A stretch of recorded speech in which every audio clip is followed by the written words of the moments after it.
रामकृष्ण हरी युट्यूबकर सिद्धी आणि मल्हार सोबत आज काय नवीन। आज आषाढी एकादशी। आषाढी एकादशी निमित्त आपण मस्त असे खमंग साबुदाणे वडे तयार करूया। चला तर मग लगेच रेसिपी सुरू करू आणि साहित्य पाहून घेऊया। इथे मी 2 पेले साबुदाणा रात्रभर भिजवून घेतलाय। हे 3 बटाटे आहेत उकडलेले, चवीनुसार मीठ, साखर आहे, हिरवी मिरची आणि जिरं याचा ठेचा करून घेतलाय आणि हा आहे शेंगदाण्याचा कूट।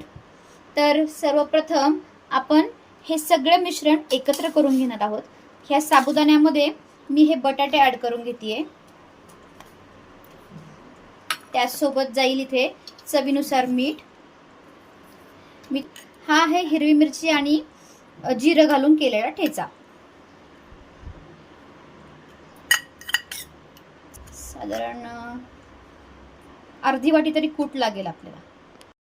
हे छान आता मी एकजीव करून मळून घेते आहे आणि आता आपण हे मी मिश्रण छान एकजीव करून घेतले आणि आपण याचे छान असे छोटे छोटे वडे तयार करून घेऊया। छान असे 4 ते 5 वडे तयार करून घेतलेत। आता इथे मी तेल गरम करून घेतले आणि या कढईमध्ये आपण आता हे वडे सोडूयात। मी साधारण 3 वडे सोडते एका वेळेला। एका बाजूने हे वडे छान भाजले जात आहेत तोपर्यंत आपण वड्यांसोबत खाण्यासाठी चटणी तयार करून घेऊया। चटणी करण्यासाठी इथे मी दही घेतले, छान घट्ट असं दही आहे। 2 चमचे दाण्याचा कूट टाकणार आहोत, 2 ते 3 चमचे। त्याच्यानंतर साधारण 1 चमचाभर साखर, चवीनुसार मीठ घालणार आहोत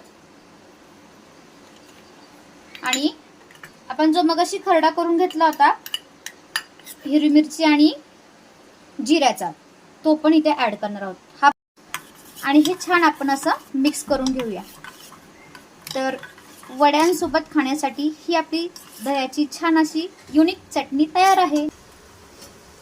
एका साइडने हे झालेत, त्याला आपण पलटी मारून घेऊया।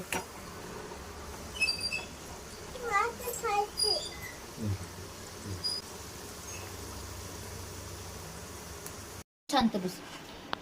मंडळी, तयार आहेत आपले खमंग असे साबुदाणा वडे। आता याच्यावरती छान अशी ही दह्याची चटणी मी टाकून घेते। बस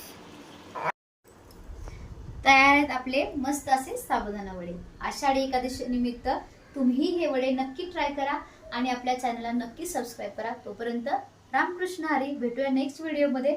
बाय बाय।